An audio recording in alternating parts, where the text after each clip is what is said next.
Il y a du droit. Michel Burgon. Bonjour. La mise en danger de la vie d'autrui est un délit prévu par le Code pénal, visant l'infraction d'exposer autrui à un risque de mort ou de blessure par la violation d'une obligation de prudence ou de sécurité légale ou réglementaire. Nous l'avions abordé l'an dernier au regard d'imprudence de touristes. Il s'applique aussi aux excès de vitesse, à la vente d'alcool et autres tels que l'usage et la distribution de glyphosate, l'emploi de travailleurs salariés ou anargires avec des matériaux dangereux, amiante, plomb, le service d'aliments allergènes sans avertissement, la détention d'animaux dangereux. Bref, à partir du moment où on ne respecte pas le principe de précaution, il y a mise en danger de la vie d'autrui. Aujourd'hui, il revient en actualité par la Covid-19.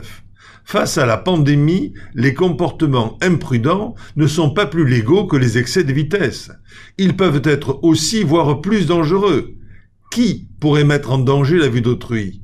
Les autorités qui tardent à mettre en place des moyens ou à prendre des décisions, les autorités toujours qui autorisent des situations à risque par crainte de déplaire, les rebelles qui ne respectent pas les règles imposées par les autorités, les employeurs, les organisateurs de rassemblements, présidents de groupements, syndics de copropriété, maires ou religieux, instigateurs d'événements. Pour l'organisation du cassoulet géant, une plainte a donc été déposée contre le maire de Toulouse pour mise en danger de la vie d'autrui et violation manifestement délibérée d'une obligation particulière de sécurité ou de prudence imposée par la loi ou le règlement. La préfecture, qui a pourtant validé la tenue de la manifestation, aurait pu aussi être accusée de complicité. Bien heureusement, à ce jour, aucun cluster n'a été directement constaté et la plainte devrait être classée. Mais, déjà, des centaines de personnes ont été verbalisées pour non-respect des règles de sécurité et certaines placées en garde à vue pour mise en danger de la vie d'autrui, mais aussi en famille, à l'occasion des baptêmes, fiançailles, mariages. Bien sûr, les défunts ne pourront être poursuivis si un cluster s'est formé à l'occasion de leurs obsèques.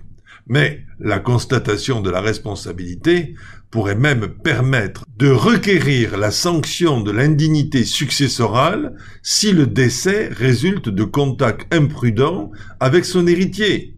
Article 726 et suivant du Code civil. En effet, dans des familles fortunées, par exemple, et en désaccord, cet argument pourrait être utilisé.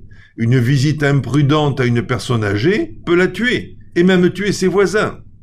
Les cas de dissension sont aujourd'hui fréquents. La recomposition des familles décompose les liens d'affection en liens d'intérêt, souvent contradictoires.